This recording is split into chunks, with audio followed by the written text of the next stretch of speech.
Hey guys, welcome back to the channel. If you're new here, my name is Carrie, and today we're going to be talking about my New Age Mustang.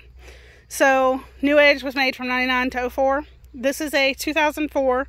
It's a Mustang GT. It's equipped with the 4.62 valve. And man, I love this car.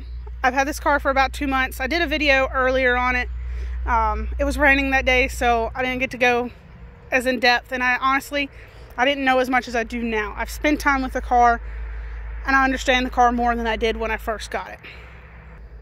So this is a 40th anniversary edition, and she's got about 108 on her. She had 107, almost 107 when I bought her, and I'm just in love with this car.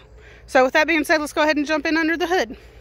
So the first thing you see when you look under this hood is this massive air-raid cold air intake. And it comes into a BBK throttle body, which flows into a trick flow intake elbow. I've got trick flow valve covers, the overdrive pulley. I've got Ford Performance injectors, which are backed up by a larger fuel pump. It's got a unknown strut bar. I'm not really sure who made that one. Same thing with the catch can. I think the catch can was more of like a DIY, you build it to make your car kind of thing. Not 100% sure, but that's what it looks like. I haven't been able to find any markings on it. So let's see if you can see down here. It's got a set of BBK long tube headers that flow into a X pipe, which come out and flow into some SLP loudmouths. And she's got a good rumble. I'm happy with it for now, but we're probably going to change it up because if any of you have ever heard this car, you know we like it loud here at the McBride house. Staying on the BBK trend, we have a set of BBK lowering springs. I believe they're an inch or inch and a half. They're paired with BBK tire rod ends. And these beautiful, beautiful wheels are SVE Series 1 wheels. They are wrapped in a Michelin Pilot Super Sport. Would not have been my choice for this car. Not a big fan of them. We'll get into that in another video. But the front is a 275 and the rear is a 295.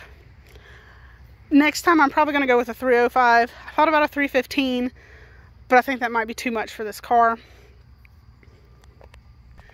Jumping to the back, we have a paint matched spoiler. I also have a Cobra style spoiler for this car that is paint matched as well. I kind of like the way this one looks. I might change it up later on, but we do have a tinted third brake light, tinted tail lights that I just put in about a month and a half ago. The stock one, the driver's side, was holding water. So I went ahead and got on American Muscle and ordered a new set of taillights. And man, going with the smoked was the right choice. They look so good. I haven't had any issues with them. As I said, I've had them on for a month and a half, no problems. It's got tinted side marker lights. I do have a billet fuel cover or a gas cap, whatever you want to call it. But I like the black a little bit better. I think it's a little cleaner. I do also have aftermarket headlights up front. However, the driver's side and the passenger side both build up condensation. So I did order a new set. They're in the house. Haven't had a chance to put them in yet, but that'll be in another video for you guys. I did go ahead and put a set of LED headlights in it as well because, you know, I like to be able to see at night. I don't know about you guys, but I like to be able to see. If you're wondering, I got them from LED Integrations in Burlington, North Carolina. If you need LEDs, talk to these men. They're great. I actually have a set in our F250 from them. We've had them for 2.5 years, no problems. I just bought these from them, and they give you a 1-year warranty on them. Any problems, they take care of them. So, which is great. They're local to us. Well, kind of local. They're not too far from the house, probably about 40-minute drive. So, great guys. They're actually building a set of headlights for Becky right now. As you can see, she doesn't have hers in her. So just stay, if you want to see those, stay tuned because the guy's actually going to come out to the house and hook those up for us. So up front, I also have a Mach 1 grill. In the rear end, it has 373 gears in it with a GT500 diff cover. I can't really show you that, but just take my word on it. Last thing on the outside is this little guy right here. This is a True Spike antenna. When I bought it, it had a stubby antenna on it, and it worked better than a factory, but to me it was still staticky. So I went ahead and purchased one of these because we had one for our motorcycle that does wonders, was great. And it did. It got rid of all the static, and it does very well. Didn't really bother me in the first place not having that, having the static, because I don't really listen to the radio anyways. But let's go ahead and jump inside. So inside we have a doubled-in touchscreen Pioneer radio. They said they put aftermarket, said they put speakers in it, new speakers all the way around. I don't know if they're OEM or aftermarket. I'd assume probably aftermarket. It's got a Hurst short throw shifter, and the shifter knob, I can't get it to sit straight being tight, so we just have it like that. I'm probably gonna replace that anyways because I want a custom one. So overall, I'm happy with the radio. Can't complain about it. But that's really it for the inside. That's really it for all the upgrades on this car. As far as in the future, as I said, I'd like to do a shaved back bumper or a Cobra bumper. The front, definitely a Cobra. There is some paint flaws on the front. And man, let me tell you, this car, while we're on paint, is very immaculate for its age. This car's 16 years old and is in better shape than my Subaru. Granted, my Subaru has a salvage title, but it's pretty dang good. There's a spot on the bumper and then a spot right here and a few little spots here and there. It's a little dusty right now, but overall the paint is immaculate.